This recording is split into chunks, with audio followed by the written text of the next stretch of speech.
Well, greetings, folks. Hope you're all keeping well. We're here actually today in Prague Zoo, and we're filming these little beautiful black-tailed prairie dogs. In the wild, the black-tailed prairie dogs are actually found on the Great Plains east of the Rocky Mountains, all the way from Saskatchewan to Chihuahua, Mexico. Their normal habitat in the wild is actually something like what you see on screen. It's traditionally dry, flat, sparsely populated, vegetated grasslands. The prairie dogs actually prefer fine to medium texture soil, as it works best for their building their underground burrows. Like beavers, the black-tailed prairie dogs are habitat modifiers, and they will dig burrows close together to form colonies. These colonies are actually called, here's a question for you folks, what are they called? Is it A, a family, B, towns, or C, a mob? What do you think the answer is? Leave the answer down below in the comments, and I'll let you know in a couple of minutes. Black-tailed prairie dogs' burrows are usually U-shaped, with chambers connecting by tunnels. They can actually go up to 7 to 15 feet, or in other words 2 to 4.5 meters deep. And throughout the colony, they cut down anything that is larger than 6 inches or 15 centimeters, which will allow the prairie dogs to see any predators which approach. The mound of earth at the entrance to the burrow helps them keep the burrows from flooding. Multiple entrances allows multiple escape routes from predators, and in the event that a predator actually gets into the burrow. The nesting chambers is actually near the bottom of the burrow and has a dry grass bed, to whereby they have actually got what's known as listening chambers located near the entrance of the burrow, which allows the prairie dogs to listen for potential predators before they even leave the safety of the burrow.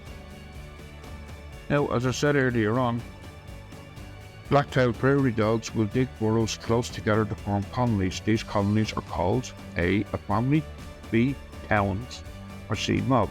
As I said, I'll tell you the answer, and the answer is B, towns. Let me know in the comments down below if you actually got the answer correct or not. And if you haven't subscribed to the channel, we just think about subscribing.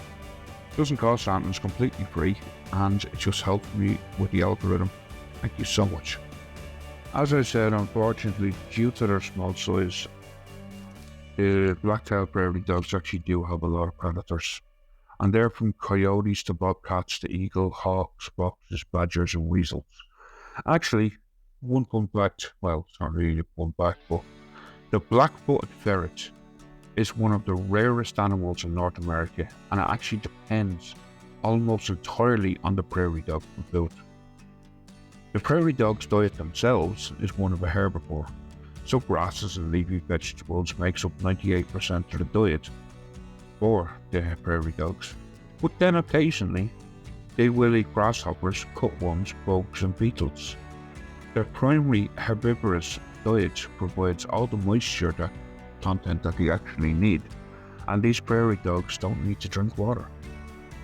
The lifespan of these in the wild for the black-tailed prairie dogs is actually 8 years for a female and around 5 years for a male. However, sadly, around half of the prairie dogs in the wild actually do not survive past their first year due to high rates of predation. Prairie dogs in human care can live well over 8 years. They're actually in the wild. They're normally active at the start of the day and at the end of the day, so they're normally active between dusk and dawn. During the warmer months, the black-tailed prairie dogs actually spend most of their time sleeping or in their burrows. But when it actually gets a little bit more temperate, they'll actually spend most of their day. If it's like cool and overcast, they'll actually spend most of the day above ground. They emerge shortly after sunrise and then return just before dusk, which is amazing. Rain will actually keep them they'll actually stay underground if it's raining. And did you know, prairie dogs do not actually hibernate? They do have periods of dormancy or torpor. During the coldest periods of the winter, their activity and appetite actually decreases during the winter, and they may sleep for many days at a time. but the town is usually active in the milder days of the winter. Well folks, if you enjoyed this video, you might like Google's next recommendation, which is on screen now, the beautiful little meerkat and other small mammal. And thank you so much for watching folks. Stay safe. See you in the next one. Bye for now. Bye.